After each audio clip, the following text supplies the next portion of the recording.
You cannot walk in your God-given authority without some level of confidence. And I don't necessarily mean confidence in yourself. I'm not talking about pride. I'm talking about having confidence in the person that God made you to be. For example, let's talk about King David. In order for King David to go out and slay Goliath, he couldn't act like a little shepherd boy. If he had said something along the lines of, "Oh, well, I'm just a nobody. I'm just a shepherd. I don't really do anything important, so I'm not sure I can help y'all," the story would have ended very differently. Instead, he walked up to that giant, and he had this air about him that he knew he had been prepared for this. He knew deep down he wasn't just a shepherd boy. He knew that he was anointed and destined to protect God's people. And so that's what he did. He came into agreement with the God-given identity that he had. And that God-given identity was not the identity of a shepherd boy. It was the identity of a king.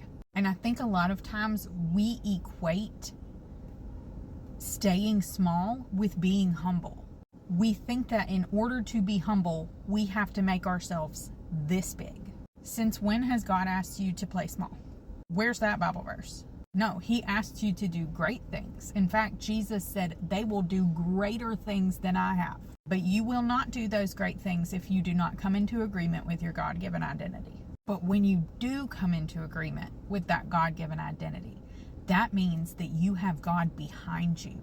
So you are quite literally unstoppable. I cannot tell you how many times in the last 6 months I have said something like, I feel quite literally bulletproof, because I've realized my God-given identity.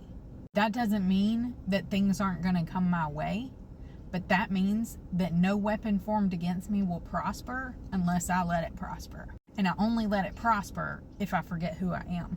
If you're struggling with your identity, if you don't even know what your identity is, then I have a good resource for you. This is my book, 7 Days to a Life of Limitless, How to Ditch the Rules of Religion and Discover Unrestricted Freedom. I have a whole chapter in this book about finding your God-given identity. This book also teaches you how to hear God's voice with practical steps on how to do that, how to find your promises, your purpose, lots of good stuff. And I do have videos about these subjects all on my page, but if you want all the information in one place, this is a good place to start. I also wrote a journal that complements it. This is Go Ask God the Journal. It's 120 question prompts. So you ask God a question, journal the answer down below, and it helps you practice hearing his voice. So if you think that these two things would be beneficial for your spiritual walk, help you learn your identity so you can actually walk in that authority, then you may want to check them out. They're available on TikTok Shop, on Amazon, or at yourfriendcaitlin.com.